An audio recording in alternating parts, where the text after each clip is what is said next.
there's anything you don't understand, please to just interject and ask the questions as we go. Like we get the most out of these sessions anyway when we're all interacting with one another. So please do just ask anything at all that you want some clarity on. So today is session, this whole kind of group of modules is really looking at internally at the organization and how do you make it a sustainable business and one where you can scale appropriately. So today looking at employee engagement and leading change. This is where it sits. So last week we talked about organizational design and thinking about the various kind of structures that you could have in place in your organization and thinking about how to be much more adaptable, more flexible in what you do. So thinking about more what was operational tasks in the organization, but also how do you flex it to react to the different contexts that we all face today. And this very much leads on from that and really focusing in on the individuals in your companies, so individuals, how do they think and feel? And then as you want to transition and grow the business, how do you lead through these change initiatives and bring everyone along with you? So that's what we'll really focus in on today. One key kind of model in change management is work done by John Kotter. I don't know if you've heard of him before, but he's written a lot around change and transformation. So we'll talk through kind of his approach to change management. And then we'll also think about you as the leader as well. And, what's your role, and just thinking more about your skill set. We all have a natural preference of how we lead. And it's just thinking about then what's the implications on those around us as, we use that approach in our business. So there'll be just, a reflection kind of on some of those key theories and then how you can action and put that into practice. So these are the areas. Firstly, we'll talk about change itself. How do you leading successful change? Then we'll have a look about looking more at how do you take people with you? How do you engage? How do you drive morale in your business? And then finally thinking around developing your own change leadership. Does that sound okay for today? Everyone, yeah? Okay, perfect. So leading successful change. So there's probably many different reasons why you need to change. And I suppose these are some likely change reasons that may have occurred in your business. So, there might be changes to market demand. There might be changes to how you need to engage with your customers. It might be more to do with internally that you're changing how you do things. So maybe it's around processes. Maybe it's around the team setup. Maybe it's a new implementation of a particular, system or technology. So there's many reasons, why you're driving change in your business.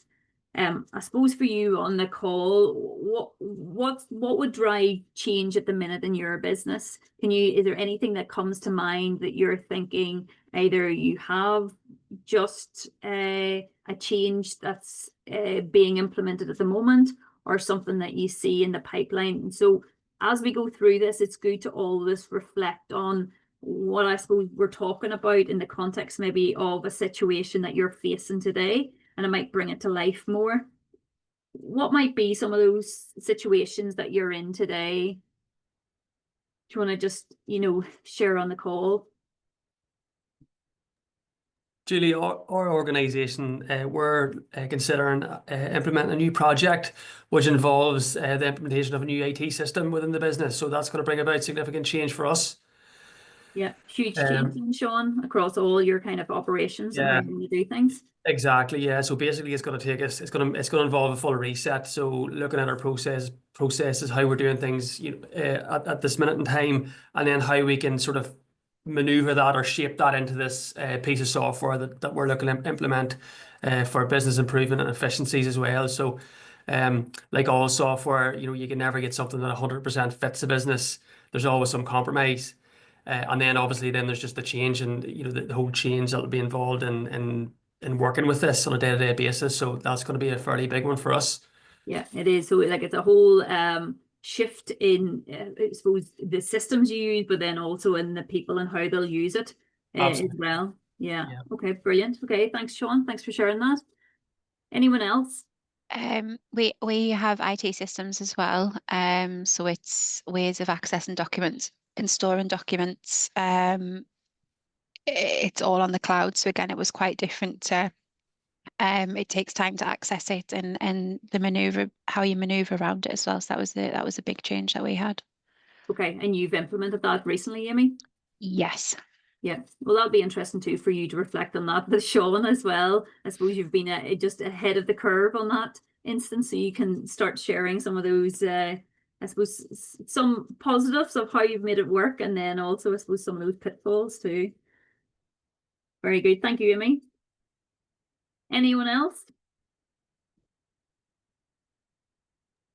Well, as we Just go similar to ahead. everybody, obviously digital transformation and new online banking app and also a CRM system. So I suppose we changed how we can grow our membership and speak to our membership in a more targeted way. So that was positive, but ahead of us, we're going to be doing onboarding. I think I mentioned that before. So that's going to be a very positive change for growth, where folk don't actually have to come into the office on occasion to sign up to the credit union. They can actually do it online. Okay, great, Elaine. So like your business going through a lot of change in very different shapes and formats as well. And I think this is sometimes the challenge that every organization faces, is that like how much of it is kind of, are you in like a state where you're kind of business as usual, or are you constantly driving change and different projects are happening? And with that, then it's how do you actually bring then people with you, that they're with you for all of these different change initiatives as well. And that can be kind of a key challenge. I know last week I didn't give you the opportunity to get into breakouts, but I will here for you to kind of discuss this in a little bit more detail about thinking about what's characteristics of successful change. So, as you think about, situation in your workplace, what was success? What did it look like? What happened to cause it? And then if there was other maybe projects that weren't so successful, why did this happen? So, and I think, as well, like every organization is different, why something works and why it doesn't. So it's not a one size fits all. So Adriana, could you kindly maybe put everyone into teams of, we do teams of 3. Okay. And I will even do that. for, if I give you even 5 minutes, hopefully, if that's long enough, just to Yeah, have sure. that No in worries. 3. No worries.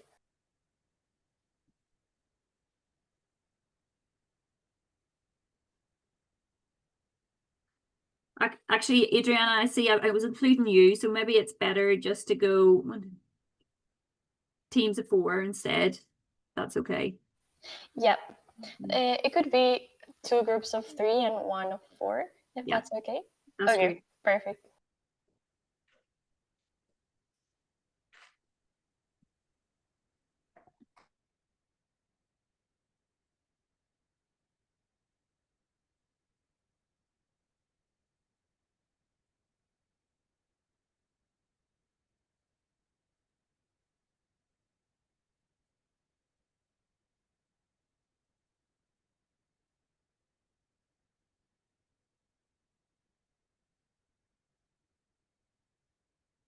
Yeah, I think Davey said there that he is in a meeting anyway, so that works out perfectly. 3 in each room. Okay, perfect. Cool. Thank you. You're welcome.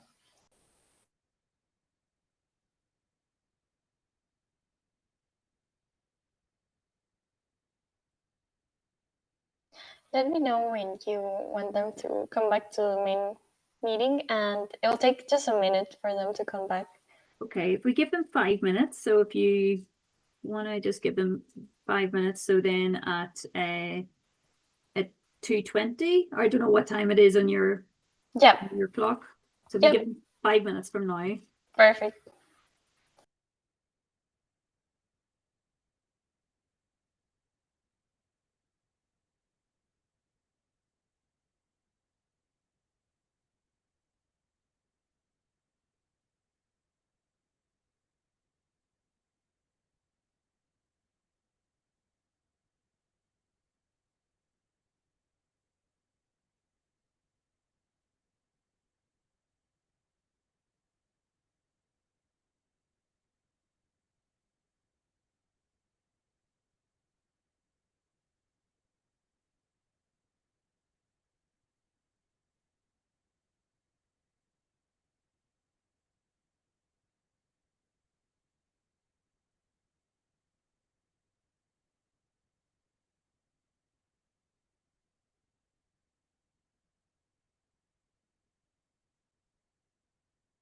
Oh my god.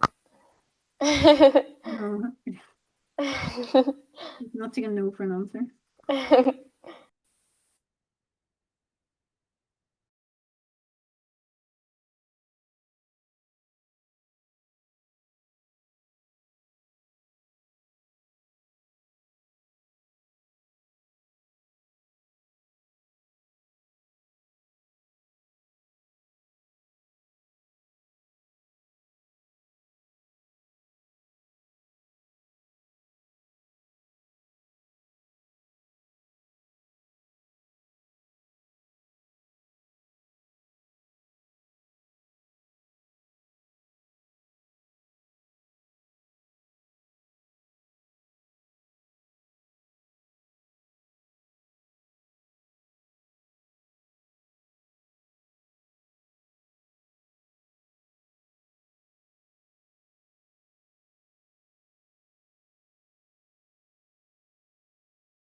No, that's you all back in the room, is it? Mhm. Is it? Maybe a few others. Is that everyone, Adriana? Yeah, I closed all the rooms, so Okay. they should be back. Okay, perfect. So I suppose in your discussion then, so change, if it was successful, then why did it happen? And I know I only give you 5 minutes, so hopefully you had some time to discuss that. And then if it wasn't successful, why was this the case? What was your discussion? Do you want to just share it more openly?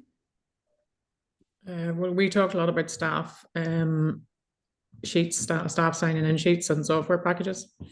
We tried to introduce it about 5 years ago and had ongoing issues with the program we used at the time, and then introduced a new program 2 years ago.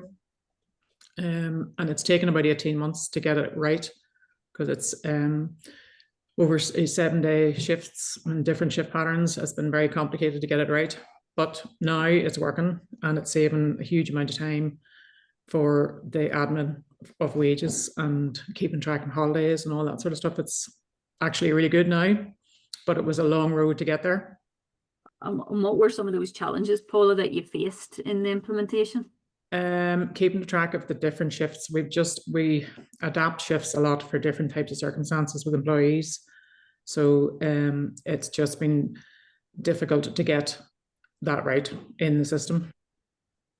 Yeah, so it was a lot of, I suppose, trial and error. Is that Yeah. the case? Yeah. And tracking when people had booked time off and then they forget. You know, just there still is very much a human input to it. So you'll always get queries, you know, from 1 or 2 members of staff every week or every other week now. But it used to be just very complicated to get breaks right and holidays right. Yeah. Yeah. Now there's much less queries. Okay, yeah. So yeah, like everything, it is heavily reliant on the people side of things and making sure people are using kind of new systems correctly.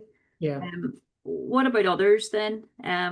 Did you experience something similar, different?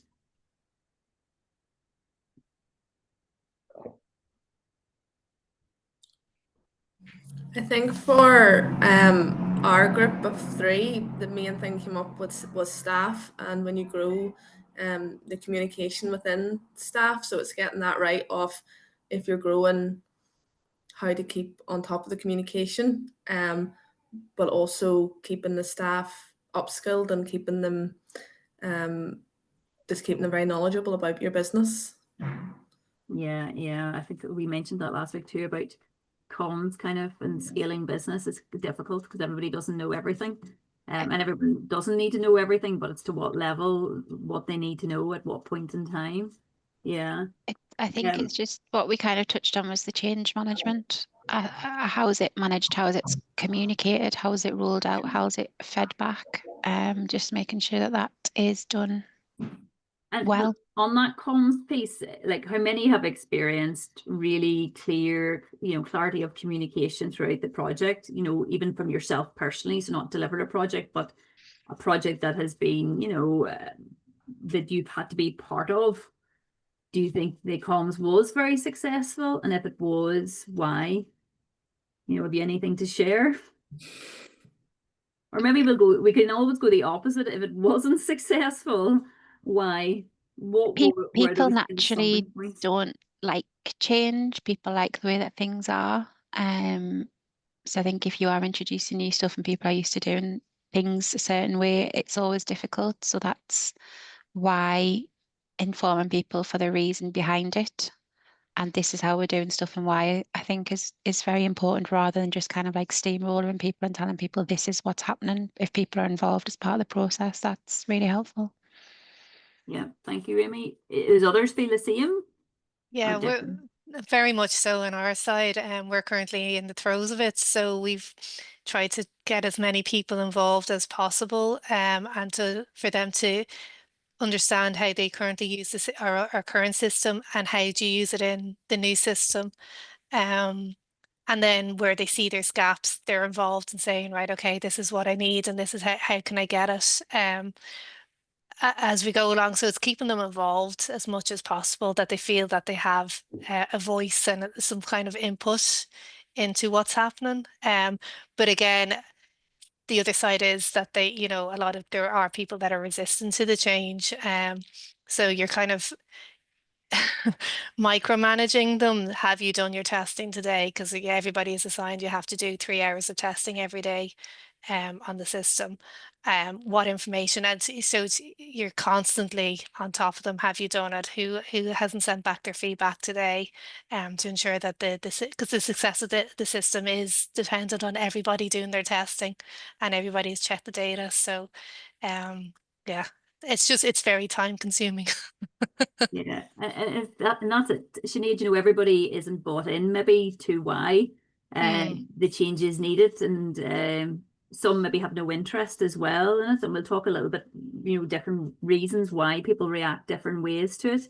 But yeah, that's the challenge, isn't it? Then how do you keep everything on track? And like what you're saying, do you have to then kind of micromanage and ensure, you know, that they're getting that level of training, that they understand the system, that they do use it correctly as well, you know, in your instance. Yeah, it's like it's a key challenge. And if I'll just go back to the slides, because like, and I hope no one's read it across the slides, but what percent do you think of projects fail? You know, give me a number what you think. What percentage of overall projects do you think fail in implementation? Anybody want to hazard a guess? 50%. 50? Yeah. Anybody think anything differently? No, no one's willing to put their name out there, Sean. Or 60%. It was a complete guess, Julie. I have no idea why I said 50, but not as far a number out anyway. Well, it's a good 50-50. You've hedged your bet well. It's actually up, depending on the research. This says the research by Cotter is saying it's 70%. I've seen actually where it's up at like 80-90% of change projects fail. It's a huge number of projects that fail. Now, they may not fail in entirety, but certain elements of them do fail. They're not completed. Maybe, you know, they finish, but, you know, budgets run over, they're very late. The aspirations of what the project was supposed to deliver isn't met. And like even my role where I've worked previously, more consulting to organizations and trying to deliver huge change, I could tell you multiple projects that failed, and huge scale projects, and you could see it from the outset too of why it was failed, and predominantly it is due to buy-in from people, that there hasn't been the time allocation to really understand kind of individuals and whether they're going to embrace this or not. And how do you bring people with you on this journey is incredibly important. But in some projects, there isn't a lot of kind of maybe thought put into exactly understanding what that means on the individual in order to take them with you on the journey. So, you know, it's just all this a good, you know, a number to kind of reflect on, and then think of how can you make it more successful in your own business. And it's through all these different means what we're going to talk about.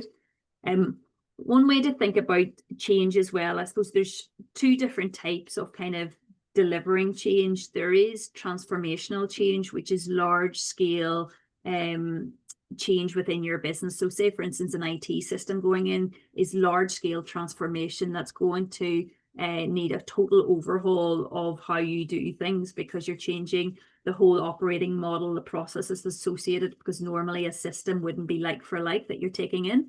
And therefore, everybody's roles kind of changes along with the processes associated with it.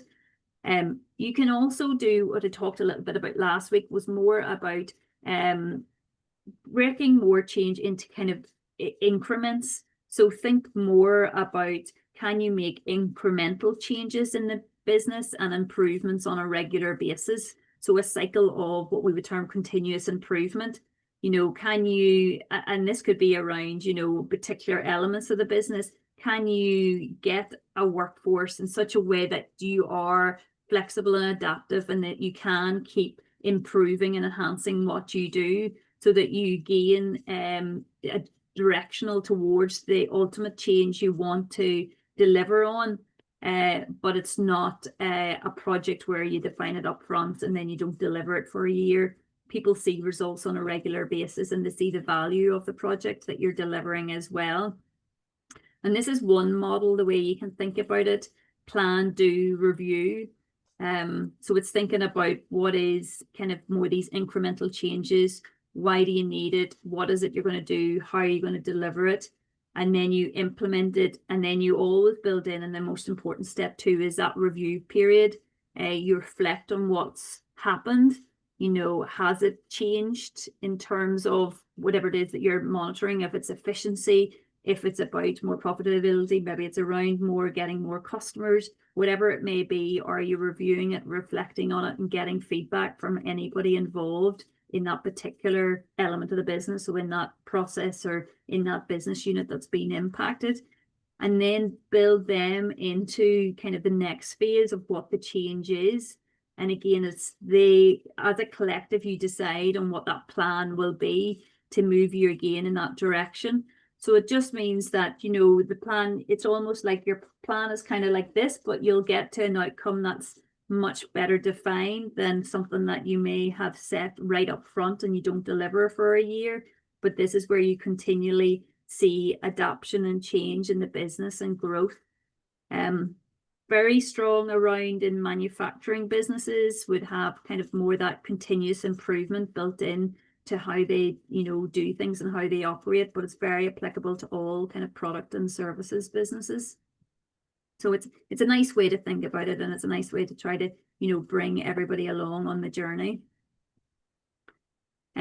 This model I'd mentioned to you, John Kotter, and John Kotter is a guru of, you know, change management. There's lots of really useful like videos that he has posted too on YouTube. So, you know, if you want to look at these in your own time, and then also in Canvas, on the Health Growth program, there's a really nice document that goes into detail on each one of these steps. What he says is that for any change, there's 8 steps you should take to really help ensure that change is embedded in the organization. So he says, first of all, that it's very important for you to set a urgency in the organization, and that's really communicating why it needs to happen. You know, why is this? Is this because, you know, you're being inefficient? Is this because, you know, you need to go after new markets? Is it because, you know, you're losing money for some reason?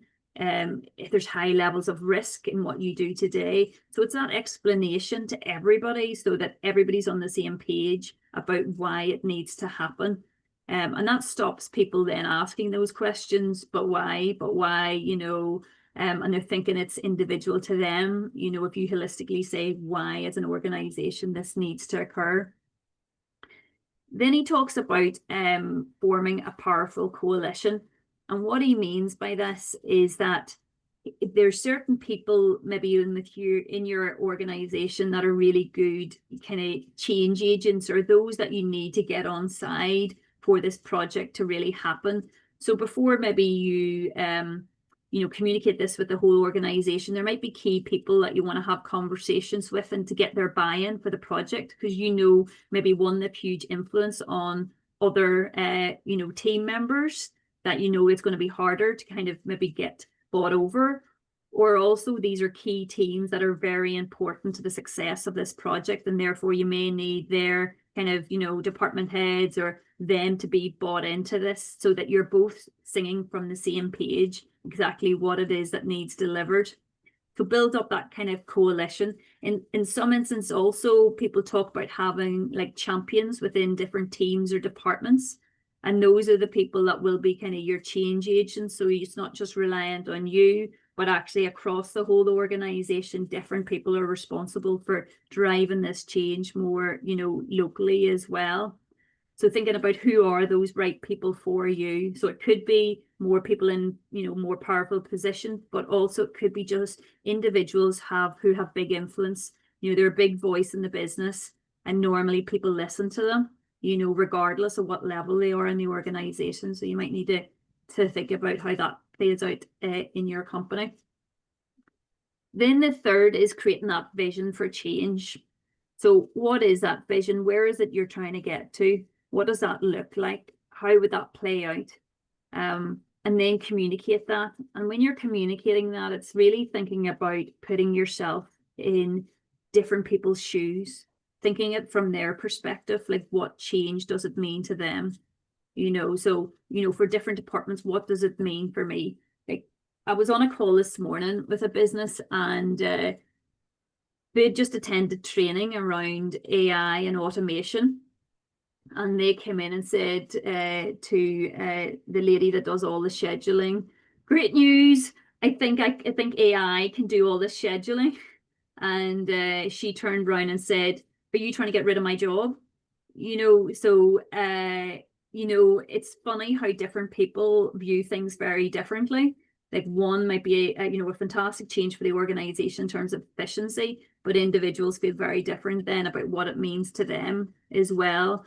So it's just thinking around that when you communicate that vision, you know, put yourself in the various kind of team perspective or individuals' perspectives and see what that means.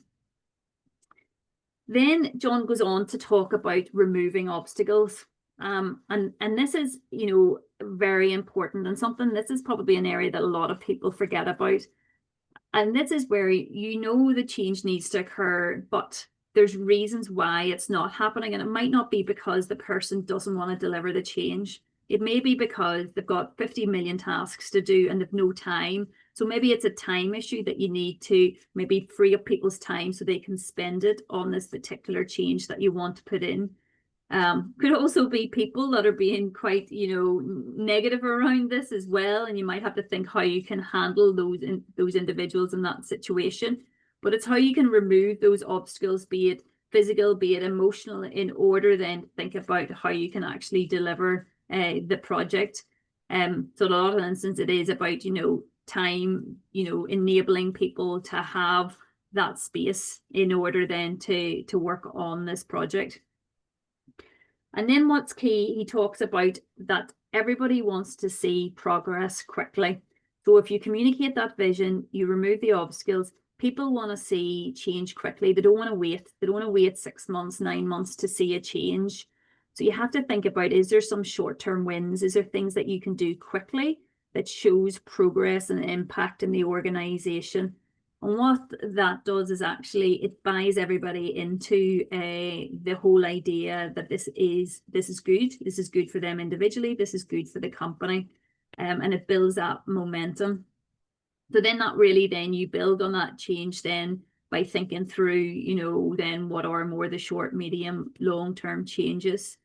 And then it really starts then that process of anchoring it into your culture of the organization. And then can you build it in to be more that kind of adaptive culture where people are constantly thinking about how they can change and improve. So if you can develop more that mindset through this change, then it's how do you instill that more long term, and that will allow you to do more that adaptive change instead of even huge transformational change. The organization will constantly then want to improve and enhance itself. But that's where he's coming from on that model. For any of you that delivered change, what's your thoughts on this?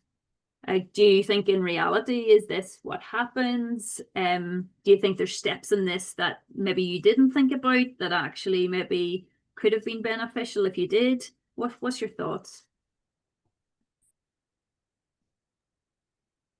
I think it works. It followed a similar pattern, albeit in a very small organization. As I said before, only kind of 6 full-time employees, and changing processes in such a small team, you know, forming a powerful coalition can just be one other person in that with that size. You know, if you get one person on board, then, well, in my experience anyway, getting 1 or 2 people on board was enough to push it through. And then there are people that are never going to go along with it. They're just going to suck the energy out of it. And I suppose the challenge for me was deciding when it was time to give up on them, you know. But I think you'll always find people who are not just never going to row in with the change, you know. Yeah, and I think it's that recognition, Robbie, as you say, it's the recognition, reflection on that, and then I suppose, you know, dealing with the situation then accordingly. And I think you can you can spend an inordinate amount of time trying to convert people who are not willing to convert, you know, and it's a real drain. And well, personally, I found it a real drain of my time and effort, you know, when the majority can see the benefits, and it's just a minority just holding things back, you know. Yeah, and we'll talk a wee bit more about that too, and why some people might be doing that. I think if you explore all the reasons why and you understand why they're doing it, you know, and if it isn't a good fit, then you know you do need to question it. But I think some don't spend the time understanding from the individual's perspective either. And that's what I would see, you know, a lot, because you don't have the time necessarily to really understand that either. But yeah, thank you, Robbie. Any other comments? I think it's fair reflection of, I think it's good steps to follow, and I think we kind of have followed those hopefully in our transition. But we had formed a working group made up of all the, you know, managers that had the different areas. So mine obviously being marketing, and then with finance, and then the loans aspect. So what we needed from the new online banking app, and you know, that formed part of the basis of, you know, communicating what was needed when it was being developed for us as well, and tested, you know, with members as well, and the whole growth journey of that. But getting people on board, you know, meant we sort of were managing that, but then fed back to the staff to get their take on things as well. So we did include them in the journey, and I think we're at the stage now with communicating as well. We have certain individuals who, you know, they're taking it on and then transferring the information on to their colleagues as well. And then in terms of creating short-term wins or communicating the vision, I think we were able to sort of show on the marketing side of things how many of our members had actually activated the new online banking compared to those who were in the old system, and it sort of outweighed in a very short space of time. So that really showed our team, look, it's working, people like it and they want it. So yeah, and that, Elaine, that creates then the momentum, you know, because people see that it's a good product, it was a good app, and people want to use it, so people get on board.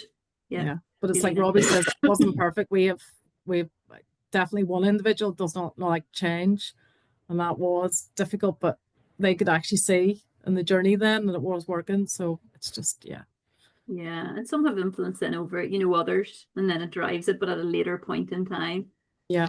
But some now would say that this here linear, it's not always so linear either, you know, that there is a little bit back and forth, just what you're kind of discussing as well. You know, so different obstacles come in the way further down the project, etc. as well. So it's not so clean cut, but I think it's always a good one just to kind of reflect on, have you done, you know, these various areas, have you thought about it? And at least it helps you kind of just structure your thinking a little bit. But as I said, he's lots of really interesting videos, and there's one too is mentioned in this around hearts and minds, like how do you win the hearts and minds in change delivery, which is kind of the key challenge. Nearly not about what it is you're implementing, but how you get the people with you. Another way to think about it too is to think about the forces on your proposed change, both driving forces and restraining forces. So, you know, you've always got positive reasons for change, but there also then is those obstacles like we talk about. And it's good to try to capture these and write them down, you know, at the start of the project. And to kind of bring this to life, this is one example. So in this example, it's a provider of specialist training and in leadership.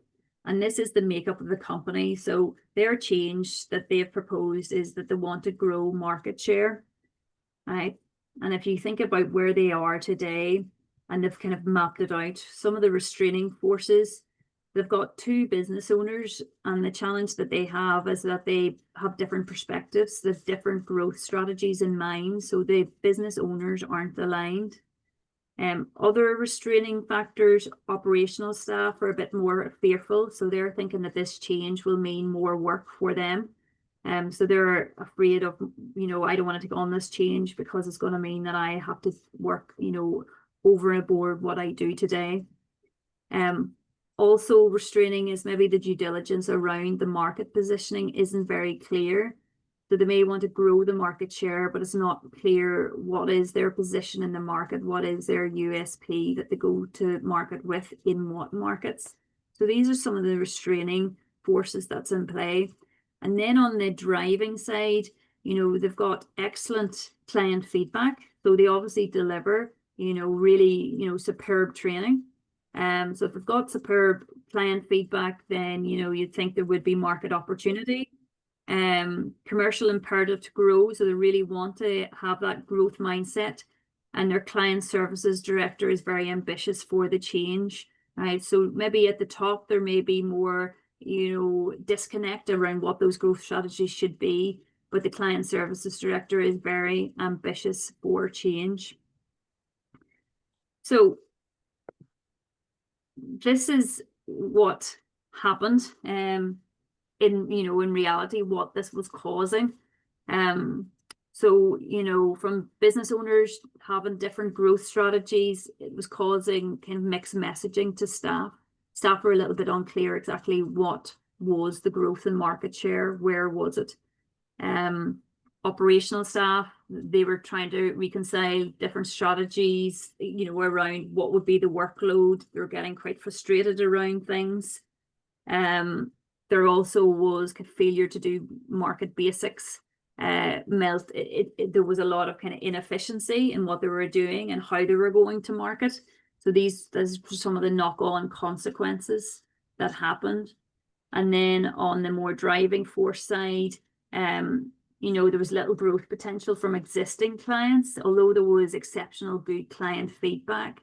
The challenge was that, you know, it wasn't giving them any more market share growth because there was no further growth with their existing clients. And also, you know, if you have ambitious people in your organization, that the client services director, you know, they can get quite frustrated if then this change doesn't happen. And so that can cause, you know, problems and struggles then between, you know, different layers in the organization. So, you know, this one, you know, played out, you know, this struggled on, you know, so the company is still successful, still had good clients in place, but you can see the challenges that were existing between different levels, between the directors and the owners in the organization. And in the end, then the client services director left. And the focus was lost. And then the company actually ended up folding 18 months later. So you can see how, I suppose, you know, it's just a proposed change, but yet it lets you kind of reflect on the whole operational structure. You know, and it's good to try to be objective and stand back and reflect on where you are today and where are really those obstacles or restraining forces that are in play, and how they may play out on that change, or maybe even then, you know, wider business priorities as well. So this was an extreme case, obviously, but it gives you just an idea of how much, like I suppose, restraining forces, how much impact they can have, ultimately on a change or on an organization, more generally. Have any of you faced anything like that, where there has been huge restraining forces for a change, or on the company there has been a lot of turmoil which has had knock-on consequences?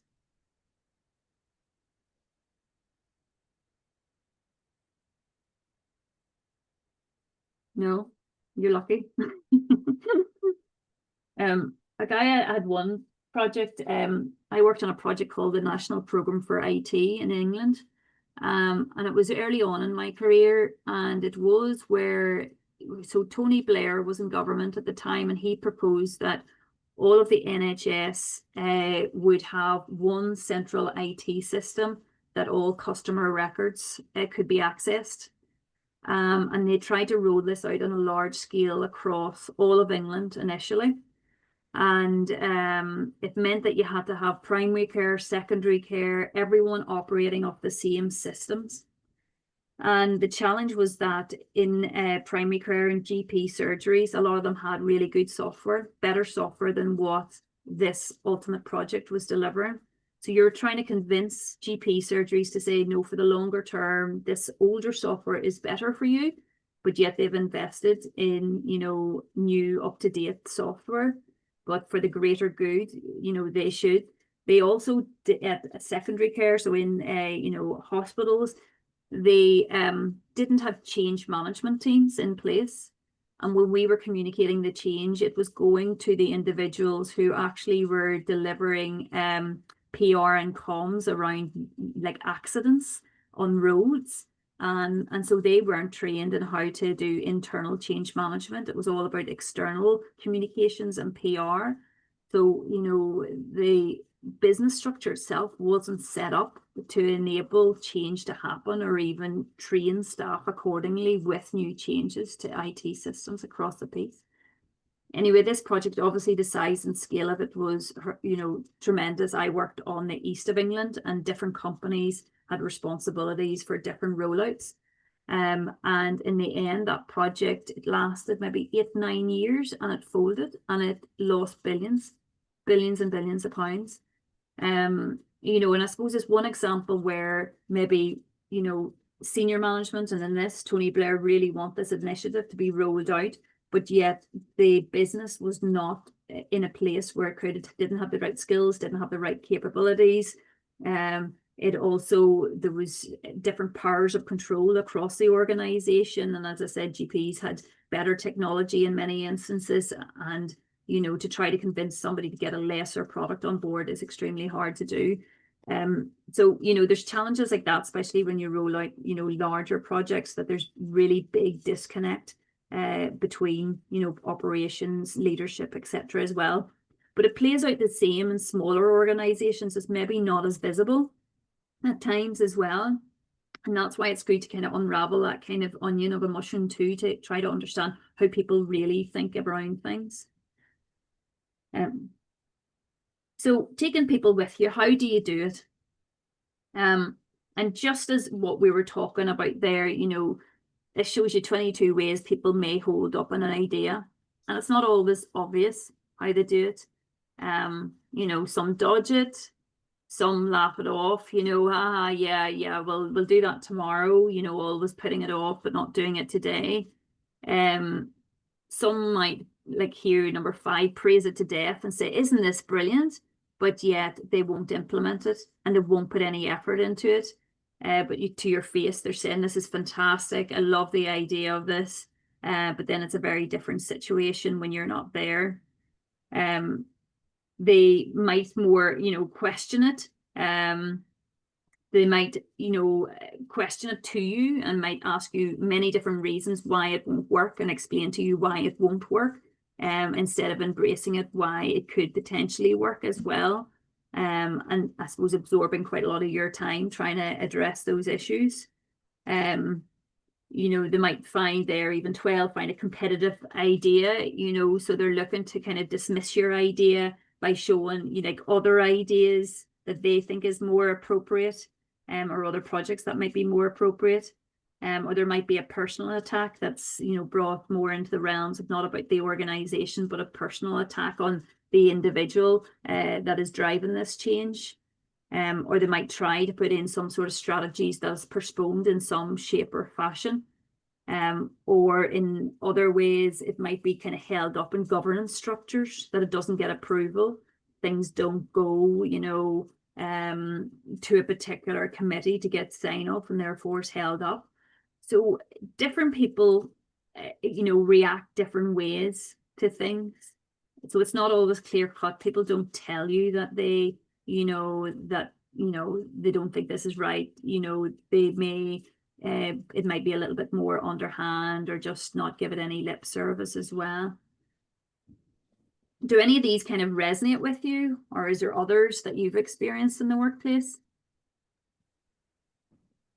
What would be an example of, sorry, I must move the screen. What would be an example of praising it to death?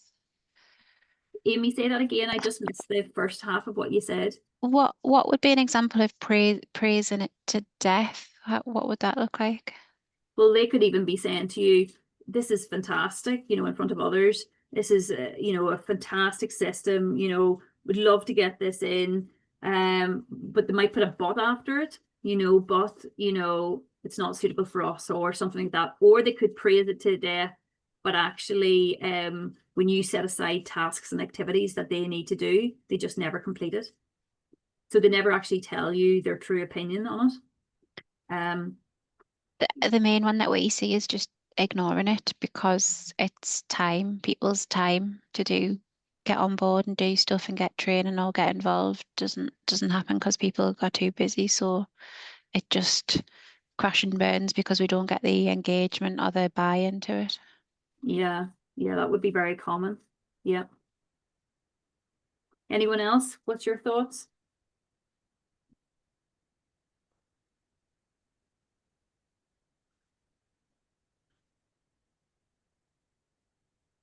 Yeah, like it's a real mixture of opinion, what people think and then how they react. So some of the reasons may lie behind these.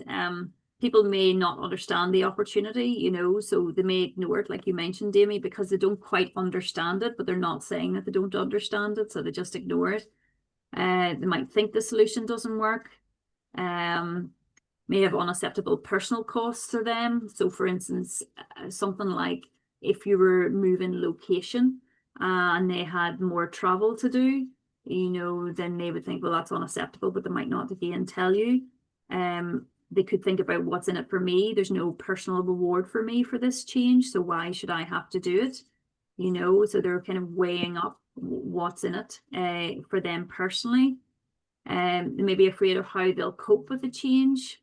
And we'll talk about the change curve in a second. The majority of people are afraid of change, and it's how you convince them that it is for the better as well. They also may feel like they're losing control. So, you know, people who've been in roles for a long amount of time and where individuals are highly reliant on them, you know, they have a sense of influence or control across the business. And if you're implementing something that may impact that, they might feel like they're losing something, you know, from who they are and their kind of position in the business as well. And that can be quite detrimental then to the individual. So it's how do you acknowledge that and how do you deal with that? They might prefer a different solution, or they're just not willing to change. So there's many ways, you know, how people think about things. But it's to try to unravel that and what it may be. This is the change curve. I don't know if many of you have seen this before, but for a lot of change, people go through a range of emotions on how they feel about a change, because everybody likes the kind of the status quo. So then when you introduce change, it can shock people initially. So if you go over to the left-hand side, some people are in a state of kind of nearly like panic, and it is like, what does it mean for me is nearly the first thing that comes to mind. This curve here comes from research originally around grief, the grief curve and the range of emotions you go through when you experience the grief of a loved one. So you go through a shock, you know, state first of all, and then you could be in a denial phase. Oh, this change isn't going to happen. You know, it's not going to work. The solution isn't great. I'm going to ignore it. And then you may get to the point where you accept the change, right? But you accept it's going to happen, but you kind of slump into, you know, a state of depression. This is going to happen on me. It's going to be inflicted on me. I'm going to be frustrated, a little bit angry about this. I'm going to get a wee bit depressed. And then you hope that people come out of that and that they start experimenting. They start seeing the value in the change that you are delivering, and they start experimenting. And then at some point in time, hopefully they make a decision to accept that and really engage with the change. And then you can really embed the change. But the challenge, this curve shows all the states you can go through, but any individual doesn't always go through all of these, go through all of these emotions or ever reach that new beginning stage. Some individuals get stuck almost like a washing machine in this slump of a curve and never comes out. So they never come out and actually experiment or decide to engage with it, and they cannot kind of accept it. and then they can have a lot of negative consequences on your organization as well. But you can see the range of emotions that people feel as they go through that, and it's that acknowledging from, you know, you as well to consider that's how people are going to be thinking and feeling, especially when you're communicating the change or when you're trying to actually drive activities to make the change as well. Are a lot of you aware of this kind of curve and these emotions that individuals go through as a change is delivered? Can you think of an example of a change that you've gone through, even where you've experienced some of these emotions?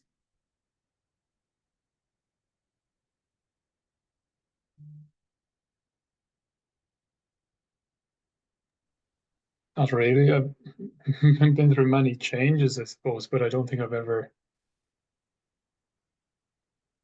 gone into become depressed as a result of them. For example, you know, you just kind of maybe a little bit of confusion, never shock personally, a little bit of confusion, try to understand it, and then kind of get on with it. So maybe a slightly different wave, but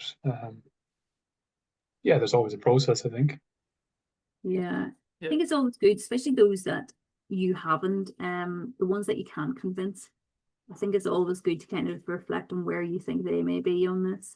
It's quite good to kind of have those kind of discussions and think, I suppose, that might be their starting point of where they are. Yeah, it's interesting, Judy, just to see that, you know, the different, I suppose, emotions on paper as well, because you just seeing them, you can sort of reflect and recognize them maybe in past instances where there has been different aspects of change, even if it's only minor change. You know, you can see that you know, people deal with change in all different types of ways with different emotions. So I can't, you know, 100% say that I've experienced every single one, but definitely some, and I can see it, you know, others have experienced it when I do reflect on it. Yeah, it might not be obvious in, you know, in some instances. And I'm not saying like everybody, you could come through this, you know, in a day. You could come through this never. You know, it's one of those, everybody's at different rates. So, you know, you don't always kind of like spot it in individuals or even reflect on it, you know, yourself when you're going through these things. But yeah, it's a good model to think about. So some practical ways of how you can help people through this transition. So, you know, as you're implementing these change, you know, it's trying to think about the individuals. Can you identify people groups that may be affected by the plans change? You know, how likely will they be affected? You know, how will they feel about this? How can you transition them through this? How can you get them to engage in experimentation maybe quicker and maybe see some of those, you know, short wins? Engage them as much as possible in the change planning. So, you know, can you engage them right at the beginning, even in the design of what it is that you're doing, so that they feel bought in, that they're part of forming the solution for the change. So you're not just announcing it and saying, this is what we're doing as a company, but actually you've engaged with them to come up with what the solution may be. So even, for instance, Sean, your about your initiative around even technology systems. Normally these obviously are kind of off the shelf or made for the company, but maybe it's a point more about you would engage them around, you know, how best should we implement this? Should we do it by teams? Should we run a pilot in a particular team? Would any of you like to volunteer? You know, it's trying to get that engagement up front to try to get them to come along with you right from the very beginning and not feel like the change is happening to them. Can you have more open discussions? You know, can they, you know, contribute in those discussions? Or like what I said, you know, you've maybe run pilots or engaged with them early in the design process. And active listening as well, you know, when you talk about the change, instead of, you know, telling them the change, you know, listening to them, listening to how they feel, the emotions that they're experiencing. And see how you can then support them, you know, through that as well. I think a lot of time isn't spent around active listening because a lot of us want to just get the change in, you know, and get it initiated. And we're almost afraid, I suppose, of kind of critical noise. But if you can get that turned around, it's extremely powerful. So it's just that acknowledging how they're feeling, how can you coach and support them through it. you or others. And that's where I think having that coalition, having maybe champions, you know, across various teams who can, you know, drive some of that support and coaching is, you know, very powerful. So just thinking around that, I suppose, and having good planning in place can really drive success. So, you know, that 70% of projects failing, you know, that comes right down whenever you really start engaging and getting people bought into the change. And even if you can get that down to 60-50, then your chances of this working on the long term are a lot better. And the one thing I would say is you never really get 2 bites at the cherry on a lot of change. You know, you have to get it right the first time round. Otherwise, you know, on the second attempt, people just say, well, it didn't work the first time. You know, why will it work this time? So I think spending that effort first time round to make it work is extremely valuable. This is a work by John Cotter. I mentioned just about, you know, he's done a lot of work around like the hearts and minds and how do you get people to kind of think differently around change. So he has a really nice video there. I think that is worthwhile to listen to as well. What's your thoughts before I kind of move on to the next section? What's your thoughts on that? Do you think about change from that perspective? Could you see how you could use it in the future? Whether it's the change curve, whether it's thinking about Cotter's 8 steps.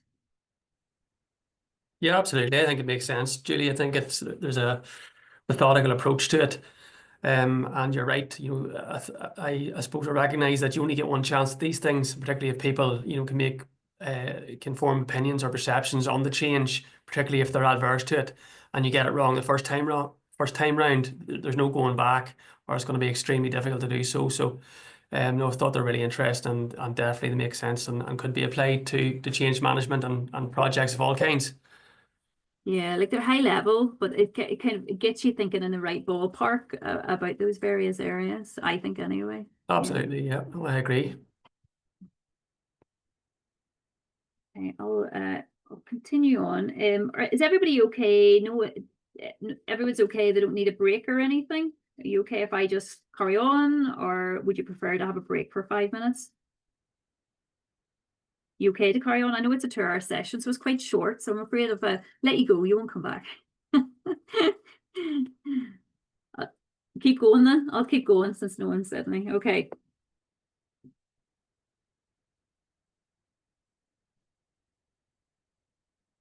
Okay, so what we're thinking now is about then how can you achieve an engaged workforce? So how do you do this? Not just in change initiatives, but how do you keep morale high? How do you keep a really good culture in your organization? How could that play out? So it's always good to look at kind of best practice. And this is one company, Ryan. So they are a tax services business. And they have actually won the Great Place to Work award for 5 consecutive years. They've said it was for 2 consecutive years in 2022, but it's actually 5 now. So they're highly recognized for some of the initiatives that they put into place. And these are some of what they do today. So they very much think about the individual in the organization and they have, for instance, benefits tailored to employees' needs and wants. So some have almost like where you have a package of money and then you select what's right for you. So it means that you get rewarded in terms of your benefits aligned to how you live your life. And that can be quite powerful.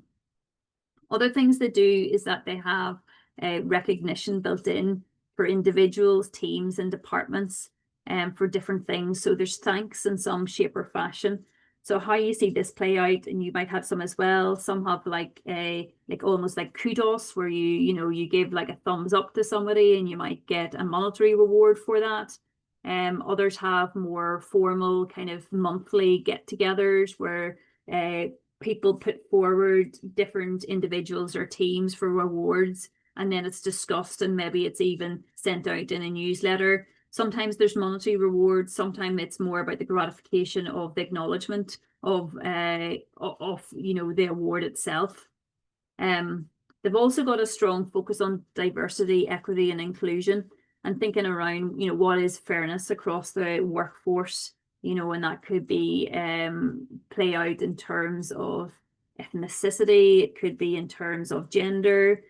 So they really believe in that there's a lot of power in having a broad voice of opinion and create that fairness in the workforce.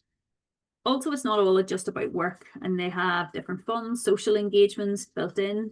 Their employment branding really attracts top talent. So they focus a lot on their values within their organization, and the values and the purpose of their organization is really embedded throughout.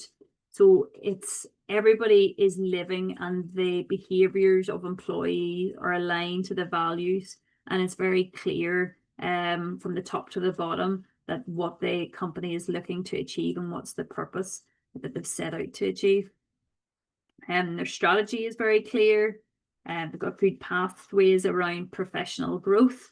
So everybody sees that they can, if they do a good job, it can lead to further growth and opportunities in the organization. And just like fun and social engagements, they also focus around well-being as well.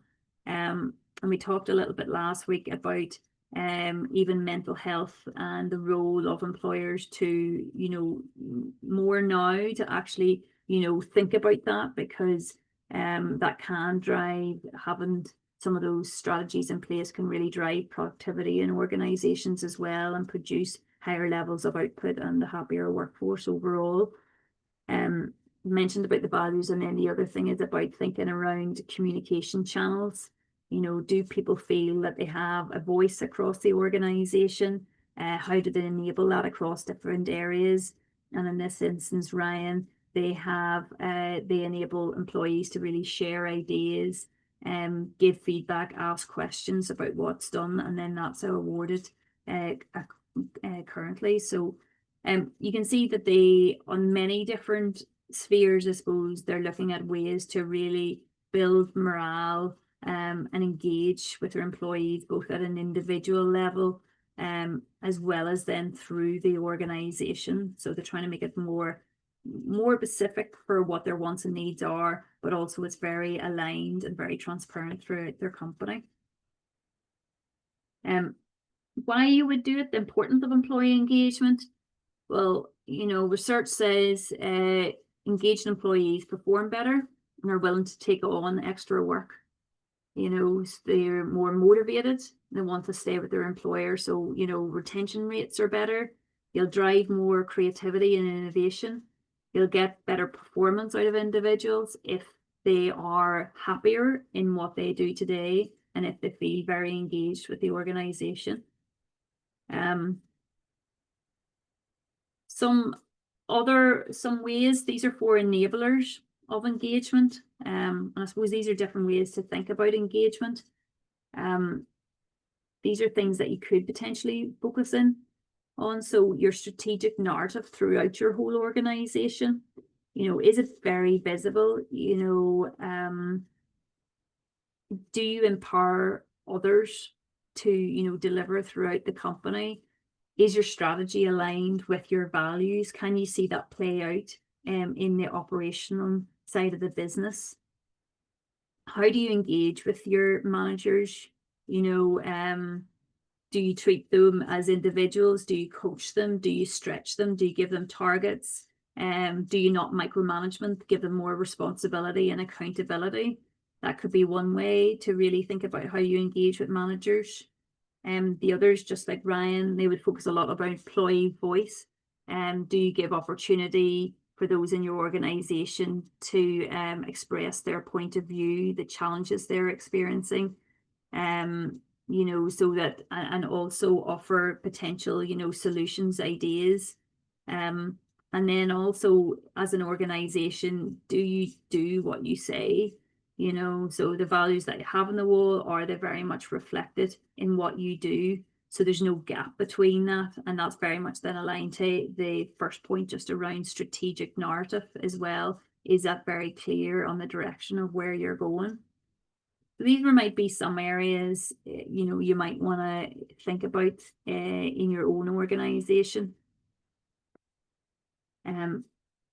This is from Hay Group, and they talk around, these are different ways that they feel drives motivation.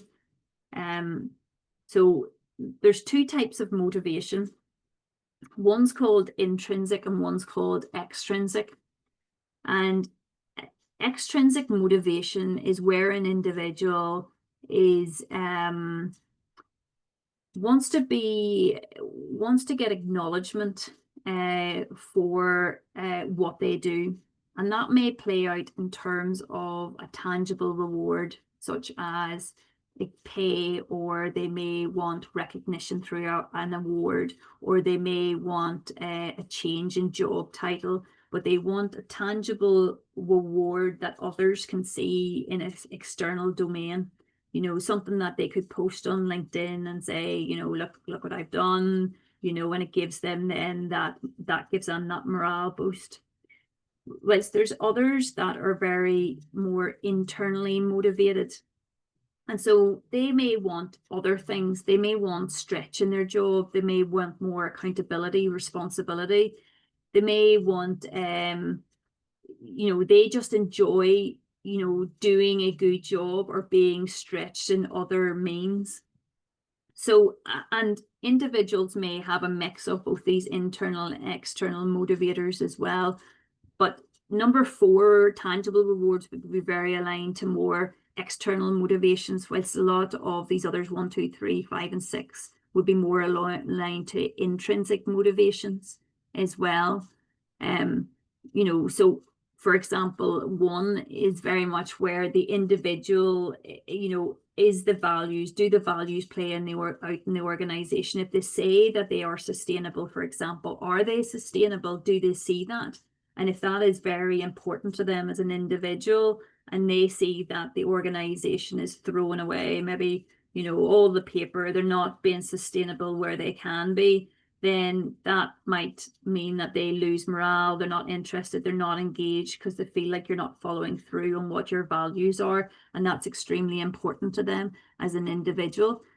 It could be the quality of the leadership. You know, they may not you know, like the leadership which is in place, you know, their line manager or, you know, senior managers in place, and therefore they don't feel like they're getting that I suppose learning experience, or they're not in an environment where they can grow and thrive, and that may be very important to them. Could be about risk sharing, you know, so, you know, what kind of culture do you have? Is it more of a blame culture? Is it more about you share, you know, the risk, you give people opportunity, failure is not seen as a taboo in your organization? You might want to think about that and what way that is framed. Thinking around your communication, the clarity of communication across the layers. Again, that can really, you know, build morale or crush morale. Other factors might be the quality of work that they do. You know, have they been given stretch? You know, do they have an adequate workload? Do they have autonomy and freedom, you know, to deliver on the job that has been set out with them? Are they being micromanaged, which could cause more, you know, negative consequences? Even the quality of work relationships that they have, you know, what sort of environment do you have? Do people know the individual? You know, do people even know if, you know, they're married with kids, or, you know, if people want to share that, or if it's a case, you know, do you have a good working relationship across departments, or are departments more, you know, is there more friction between departments? So I suppose that lines up with, you know, KPIs and how things are managed and tracked as well. Thirdly, you might want to think about then just about the physical environment, the equipment that's in place. So some individuals are motivated if, for instance, you've got the leading technology, you're being a really innovative company, you know, that's why people maybe come to you, and that really excites them, and that's what motivates them. Could be the training that you're offering, could be that you have really good quality standards in place, so how you do things is, you know, superior to others and people want to learn from you. Could be the safety that you have in your company. even then on 5, your work-life balance. You know, some organizations are fantastic that they give a lot of leeway to when people start work. So, you know, you ensure that those maybe with families, etc., get the opportunity to leave off kids, etc., at school, but you know that they'll work on then later on in the day. So you give them that level of flexibility, and that could be very important to some individuals, depending what part of their life they're at. Or maybe now it could be about security of income. So as we think now around, you know, there's higher cost of living, then, you know, the security of having an income that, you know, they can't be sacked, or they, you know, they may not get their bonus next month is not a concern to them. So they're looking for a job that there is high levels of stability, in that they will be there, you know, and their job is secure. That could be very important. Or 6, it could be about future growth, you know, career advancements. Is there pathways in place? Do you offer learning and development opportunities?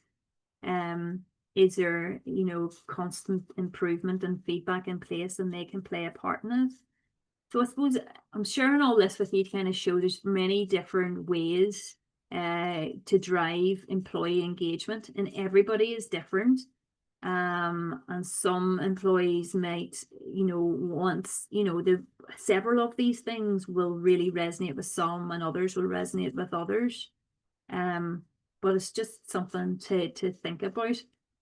When you reflect on some of this, what's your thoughts on it? Like, when I go through all of these areas, do you think, yes, I do this, could do this better, maybe that's something I should consider?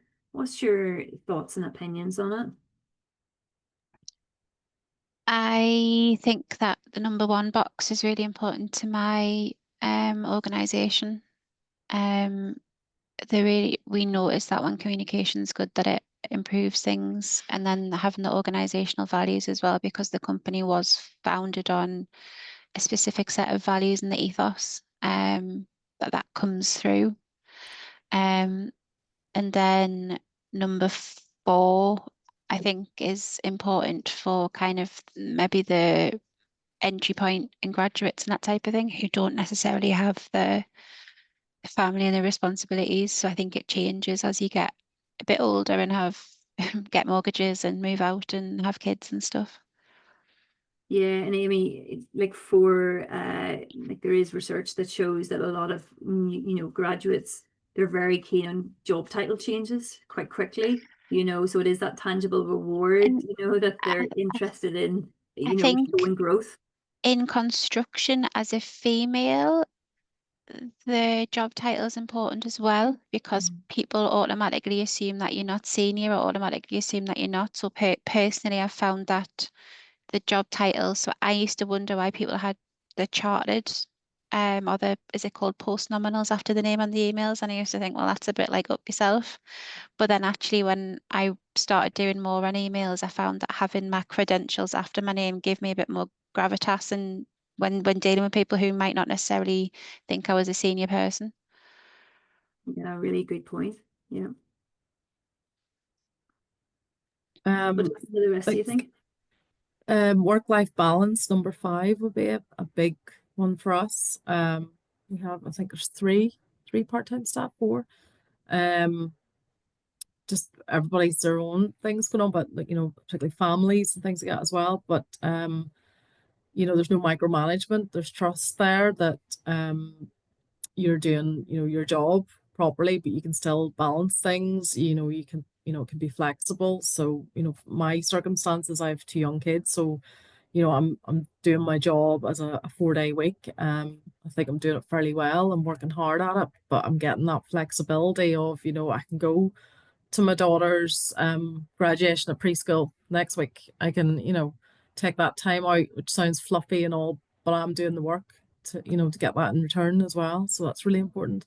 And you know, ours actually as well, in terms of, you know, developing careers and with everybody as well, and you know, the likes of, you know, affording the opportunity to do this course, you know, getting time out to do it. So, you know, they really value their staff in that way as well. Yeah, and it's really nice to see that, you know, that it is a balance between this, and I've thought about individual needs across the piece. Yeah, you know, I suppose you can also, there gets to a point where some people expect all of these things as well. And then just take it as the norm. You know, oh, we've always had this, you know, what else are we having on top of it as well? And that can be a challenge. Because people want more and more, you know, what can you do for me? It can be quite challenging at times around this, but I think it's some good food for thought. Diversity and inclusion, I suppose I mentioned a little bit about, you know, the value of it. You know, younger generations, you know, very much this stat, 74% of millennials believe that organizations are more innovative when they have you know, a culture of inclusion. 67% of job seekers said a diverse workforce is important when considering job offers. You know, that's research in 2020, and you know, it's still being looked for, although, you know, Trump has very different views on it and opinions around diversity, and is pulling back a lot on it. But I think there definitely is something to be said for diversity in voice and opinion around things, and not to have the same individuals. You know, if you looked, you know, 30, 40 years ago, you look at boardrooms, there would have been a lot of middle-aged grey men, you know, in boardrooms, and that has changed a lot too, in terms of where we want people from different sectors, industries, even having insights. It's not you stay in a job, you know, for life. There's a lot of movement, and that creates a lot of creativity, as well as thinking around things like, you know, gender, race, etc. as well. So some things you can put into place, just thinking about your recruitment practices that you may have. Does your advertisements reach a diverse, you know, workforce? You know, like flexible working arrangements, you know, that may open then who may take your role on, you know, and you might get a far better caliber of individual by offering, you know, more flexible or maybe a hybrid based role. There is training you can do on unconscious bias. We do it here in Queen's, just to get people thinking around what they say and how they act, and is it, you know, appropriate. Would you have any examples, sorry, on the unconscious bias training? Because I'm actually doing some in 2 weeks' time. If there's any recommended ones to do and do it properly? We actually have more, it's like video simulations, and then people have to spot where it's occurring. That's exactly what I want to do. Yeah, I just haven't managed to find a way to do it, obviously, without making stereotypes worse. Yeah, like there's a lot of companies out there that would offer it, and they're probably better. They've done it with professional actors, so it's less staged looking, you know, and you just have like the online simulations then that you kind of click through. It's probably not 100% relevant to a particular sector, but it still gives that feel of, you know, a discussion around something, and then you have to spot what potentially was inappropriate. So yeah, I don't have a name of a software, but I know there's many out there, but I do think simulations are an excellent way of doing it. Other things then, maybe just having charters, kite marks, getting, you know, quality standards within your workplace around how you may do things that can change things as well. And then even career development programs in place, you know, that is, you know, open, you know, to all and is clear and transparent. So all those things can really help, I suppose. One, have an inclusive workplace, but also it may attract then as well those, you know, maybe a superior type of person because you're offering that as well. So things to consider. The last piece to really consider then is you individually. So, you know, your leadership style, and, you know, how do you develop more of a change leadership style, you know, especially as we talk on this program around, you know, growing and scaling your business.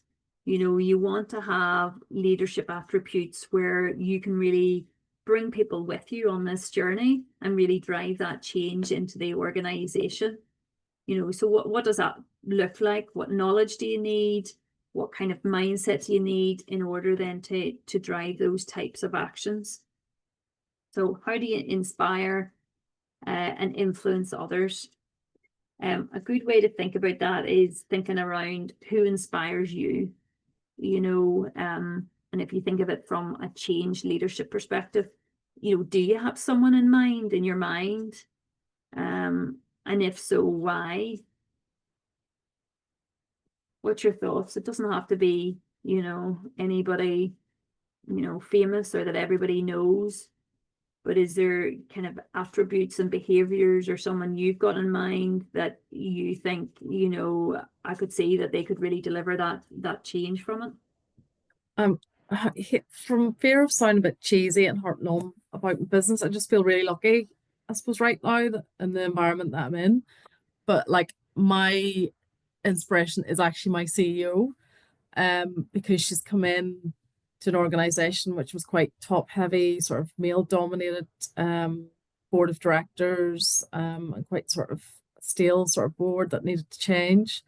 And you know, she met a lot of, you know, I suppose it was really difficult for her, and she's managed to turn things around and just recruited the right people at the right caliber, the right, you know, she's just changed the whole sort of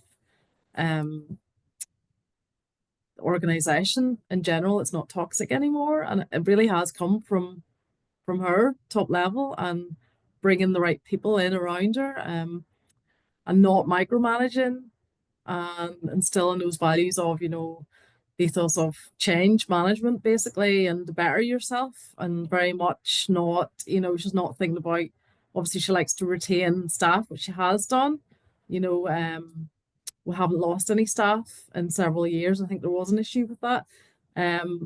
So, you know, yeah, I'm just thinking that's the one person now, which is a good place to be, that I have a boss like that as well. And Elaine, how many years ago did she join? She joined just when the pandemic hit, I think. So she had those challenges as well. So about 2020. And if you think back to 2020, did you feel the same about her? Well, sorry, I am saying this as somebody who joined in 2022, but yeah. I know what she's done. I know from hearing from others who were in the organization before that, and what kind of place it was to be.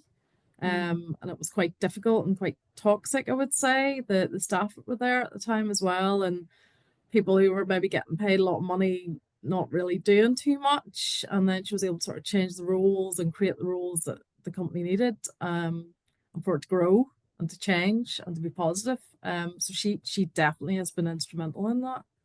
Yeah, so very good. Great example. Yeah. Thank you. Thanks, Elaine, for sharing that. What's the rest of your views?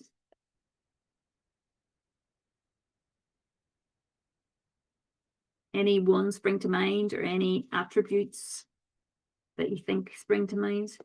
Like, for me, it would be sort of enthusiasm, Julie, and positivity. I think that's really infectious.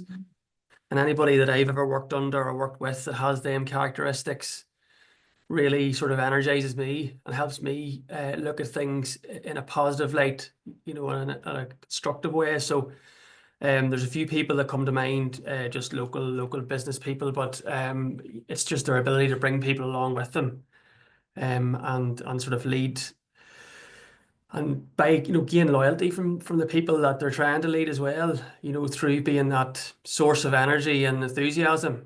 I think it makes a big difference.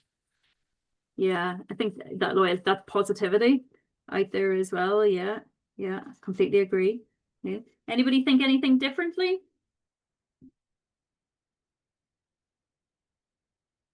No, we all think along the same lines. These are some attributes, as I say, of change leaders and managers, and I know they're kind of defined here separate, but both are just as important.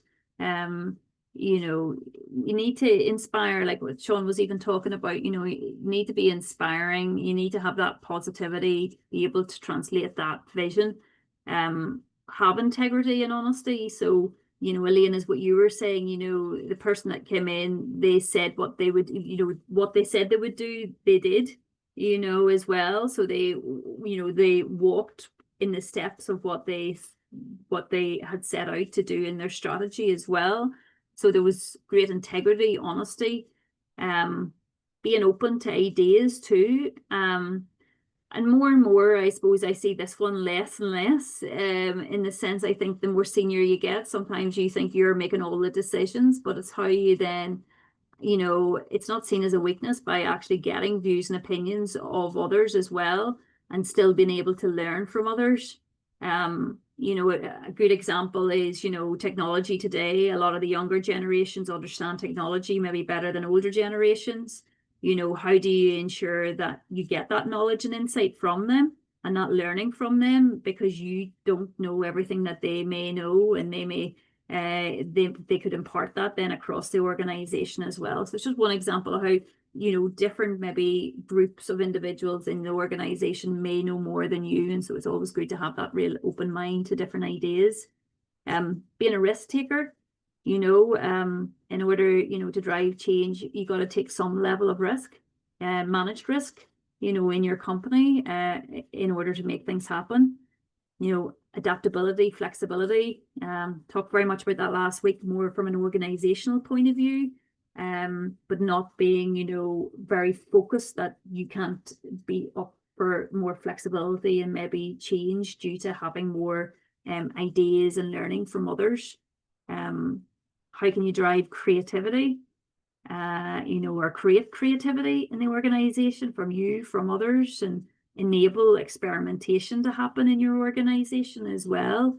And you know, that no one has a fear of failure, you know, that you give them that space to maybe try things that they thought might work. And if it fails, then, you know, it's that there's not repercussions, you know, there's more reward because they've tried things. It hasn't worked, but, you know, we move on. So, you know, thinking about those things, managers, then how do you empower others? You know, even if you're leading, how do you empower others in your team? How do you build the right people around you and empower those then to grow the business and build out, you know, good teams, be able to deal with, you know, conflict resolution, create great networks, both internally and externally in the organization as well, and just being able to, you know, solve problems, but create, you know, solutions and innovation in the business as well. So, you know, it's good to kind of reflect on these, think about, you know, your own skills. There is in the workbook, I think there's opportunity in that to really think through, you know, which of these attributes do you feel you have? Do you feel you have them all? And it's nice to kind of nearly put it on a scale where you may think you are.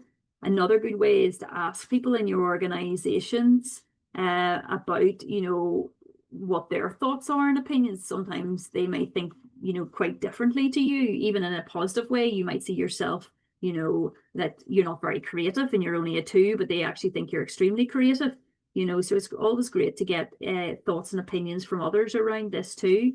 And if you haven't done any of like psychometric tests or analysis recently, we would do some in the Leadership Institute, like Insights Discovery, where you more find out a little bit more about your type of personality, how you like to work, what's your leadership style.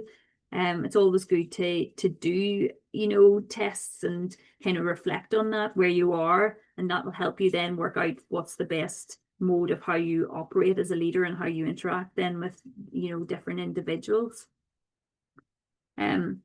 What's your thoughts when you look down this list? Not that I'm asking you personally about it, but is there any that resonate with you that you think, yeah, I could do more in that space, or that you think you're very strong in?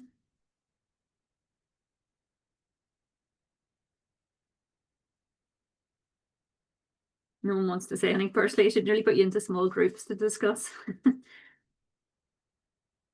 I think it's on reflecting your own time anyway, and your workbooks on it anyway. So I think, as I said, I would do it more on that matrix structure. Think about, you know, putting yourself kind of on a 1 to 10 basis, and where you see yourself, and where you think you need to get to as well. And doing 360 feedback is very powerful as well, both up and down. But if you're the most senior in the organization, then you can only ever go down. But it's good then, even those that you work with, maybe, you you know, across other organizations, if you're in like an, you know, an ecosystem or in the sector, and if there's ways of getting insights from others externally, that's very valuable too. But I suppose today we've kind of gone through these various areas, thinking around change, thinking about Kotter, thinking about the 8-step model that he had in place. Ultimately, the change will fail if you don't bring the people with you, regardless if you have the best systems and processes in place.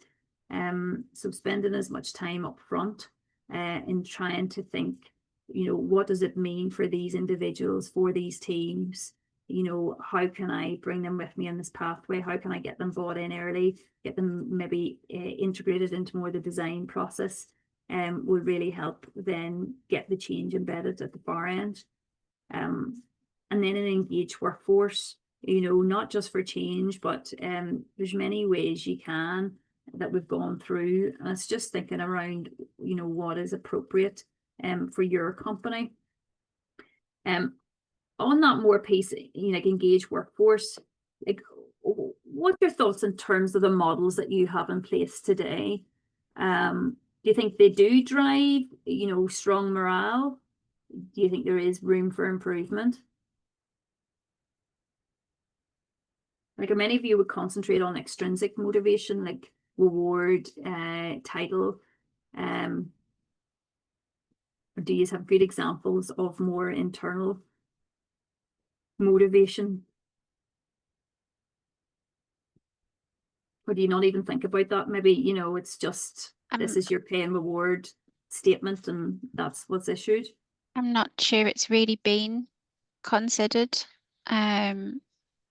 We have a very strong sports and social, which I think was one of your earlier slides, but that's not necessarily a personal reward. But having it set out like what you did, I think is definitely something to take away and think about, because I don't know that it's ever been actually presented like that in terms of what gets people going. A big thing for us with working with the dogs, with upskilling staff, their intrinsic reward is being able to deal with more difficult dogs. So because they're upskilled, they can deal with them dogs they couldn't previously do, and they feel a real self-achievement from being able to do that. And is that, Stephanie, something you recognise quite early, or is that just as things have moved on then you've realised that? It's more, there was sort of only a dedicated few that could handle the difficult dogs, and with upskilling everybody, more people can deal with them, which is easier on us because it doesn't put as much pressure on the 3 individual people. So it's worked out good as a whole, and it's just gradually got better with more upskilling. Yeah, so win-win in the end. Yeah. Yeah. Sean, what about you? I'm just thinking of your change. If you're putting in an IT system, have you thought about then engagement? Like, what's your workforce? How many have you got in the teams? The team that this will affect, Julie, will be about 30 people. So yeah, we haven't really thought about that at this stage. We're very early. Like, we're just finished sort of like the analysis and trying to determine which particular software we wish to proceed with. And then I suppose on decision making, we had planned to sit down and look at how we roll it out and how we sort of motivate people and, you know, get the enthusiasm levels up. So we haven't really thought, but there's lots of good ideas there just from them slides, you know, that really made me think about different ways we can potentially go about that. Yeah, and it can be some of those things you can put in just for a project. You know, they don't have to be in for the lifetime, you know, of the business as well.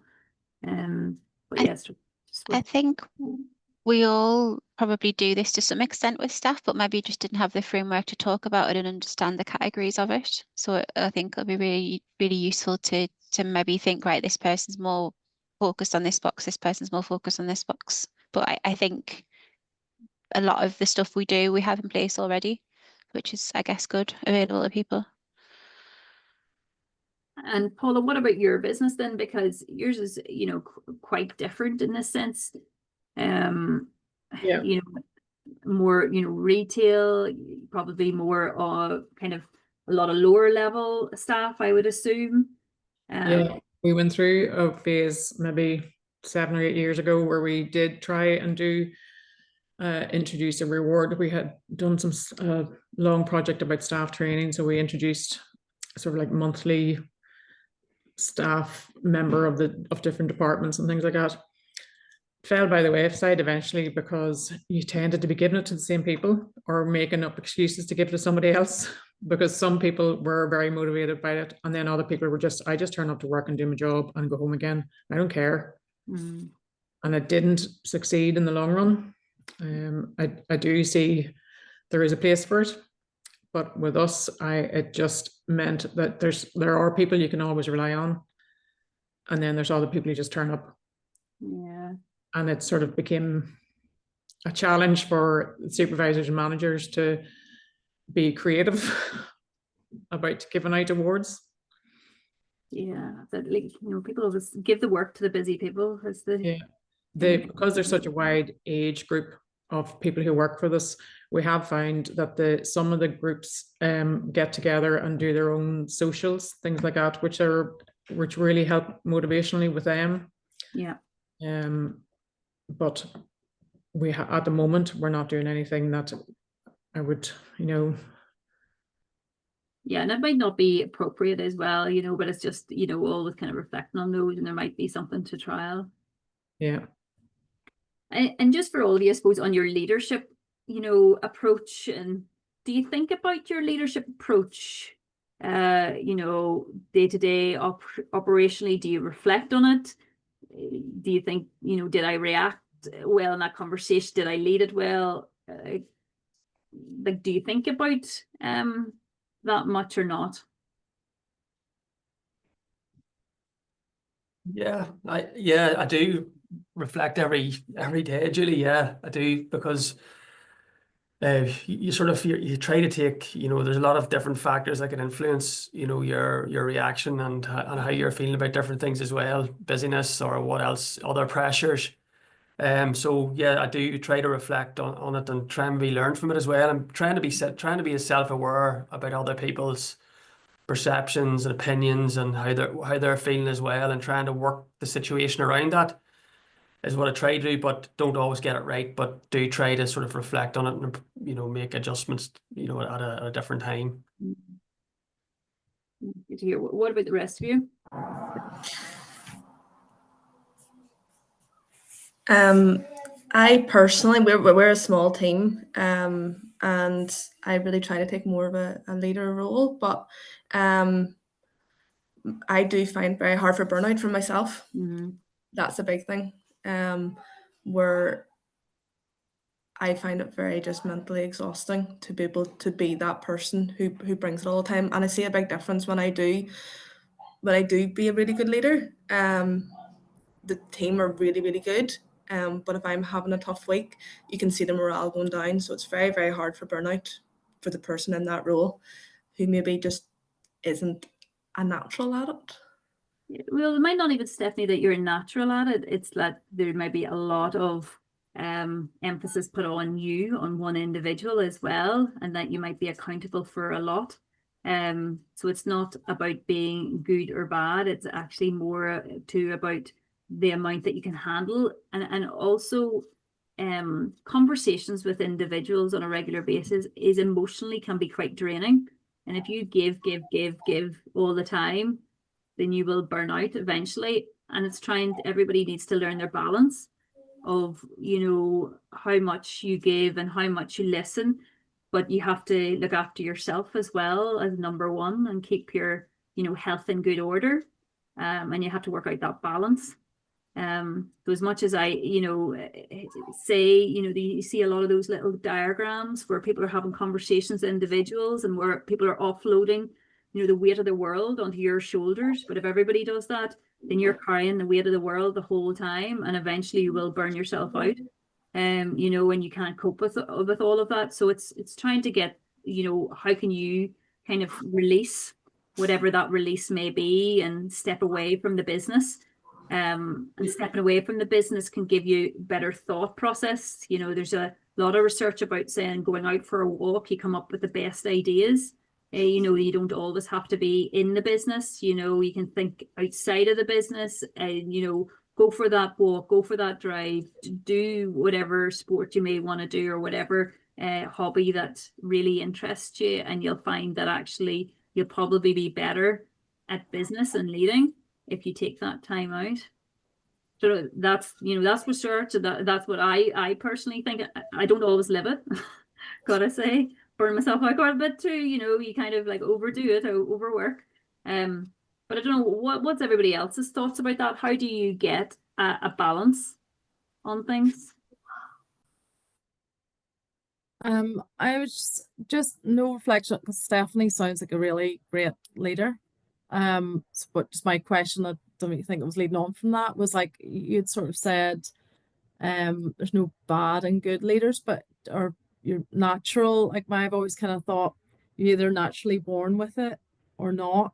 I suppose some of it can be learned. What's your thoughts on that, Julie, in terms of that's kind of like a main assessment people always ask: are leaders born or made? It's something that's always kind of debated. But you have to think of, you as an individual, you're made up of many different kind of assets, your whole life history, how you've been brought up, the education that you've had, the experience that you've had, all of that has led you to where you are today. I'm a firm believer, you can develop into anything that you want to be, but it's about all of like these types of attributes that we talk about, about being open, embracing, being able to be creative. It's all these kind of attributes and how you embrace them, or some don't embrace them, so I think definitely for me, leaders, you can develop into a fantastic leader, and I think we have a lifetime of learning throughout that. And I also think, though, there's different types of leadership approaches for different situations as well. So it's reflecting on who you are individually, but how you can flex as well, depending on the scenario that you're in. Mm-hmm. What do others think about that? What do you think? Are they born? Are they created? I think they're created, but how do you learn what different types there are, and how do you get to those points? Is it that you just keep on going on to webinars and keep on learning that way, reading books, or how do you get to the point that you are a good leader? How do you, is it you going back to get feedback from the staff within the business to see where you're falling down, and is that going to be a true reflection? Depending on the type of leader that you are and the type of staff that you have. That's it. And I don't think that's why I say there's no good or bad, because there's a lot of examples of like fantastic people who have led businesses who have moved to a different business, and I mean huge retail businesses, and have totally like not worked, but they were so successful in one and they weren't successful at all in the next. And that's why there's no such thing really as bad or good. It's just not a good necessarily fit. And also, like in any role, you learn 80% on the job, but you are learning from the people around you, and so if you only learn from the people around you, you're limiting yourself probably to your outlook on things. So, like even you're probably all here for, a reason. You want to develop, you want to grow, you want to learn different, perspectives on things. So I think it's how do you get some of the outside voices. Others, have mentors, really good mentors, good coaches that you can, bounce ideas off as well. So there's many different ways, and the amount of now knowledge that's available to you, through, podcasts and everything as well. Like I always think, you can learn as much as you can, but then you can decide what's more applicable to you as well. But it's just finding the time, to do all these things. There's no right or wrong way, Sinead, but I would say it's just about opening your mind and not, concentrating all your efforts on the day-to-day delivery, that you don't kind of broaden your mindset. a lot would say it should be like 80-20, you know, 80% on the delivery, 20% really thinking more strategically about, maybe it is spending the time around learning and development, maybe it is more about creativity or getting, you know, out and doing something different, just to bring a different skill perspective, different frame on what you're doing. Yeah, I think you've just nailed it there. It's finding the time to to do these things. So Well, that's it. Yeah, I think that's what it is. It's getting the time, and then when you have something organized, it's just hard at the moment. My wee girl, she actually took that really bad Bonman diarrhea bug for a week, and then I took it, then my mum took it, then my dad took it, then my dad passed out with it. Now my husband's got the shingles, and it's like, it's just horrendous. So it's like, right up until that, great leader, and then after that, all just because I just don't have time to do it. And I think that it just puts you in a poor mental state, because you feel like you're not delivering what you wanted to deliver. Yeah, but I think you have to recognize all those things that are happening as well, Seppi, and, you know, don't be hard on yourself around that.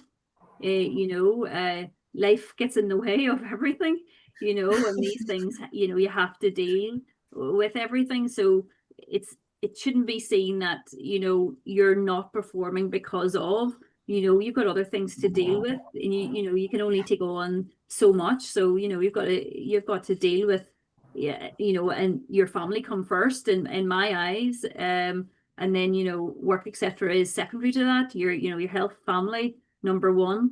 So it's this balance. But I don't think no one should beat themselves up about not doing enough. You know, you do what you can. If that helps at all, this is my coaching more coming through. Thank you. But yeah, like, I say all that. I probably am a bit more of a workaholic myself, and I can't get away from the desk, and I would suffer from that, overwork a lot.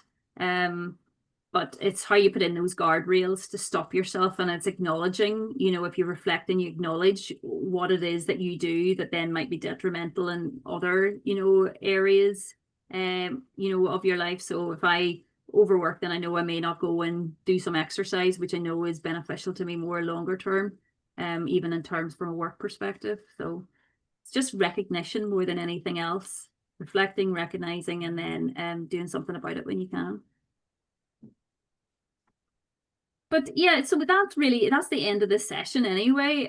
Thank you all for contributing to the conversation as well. Our next session is face-to-face, so we have the case study next, I think it's next Friday, isn't it? If I look at the dates right, next Friday. So I look forward to seeing you all in person. Great to have you all there. And we'll what we'll do is the 2 sessions that we've gone through online, the case study really reflects some of those areas. So we'll talk about some of these areas in a little bit more detail, but relevant to the case study as well. So you can think about it more in terms of your business and how that kind of reflects on how the case study plays out. But thank you very much today. I'll stay on anyway if anybody has any questions or queries as well. Thank you. Thank you. Thank you. Thanks.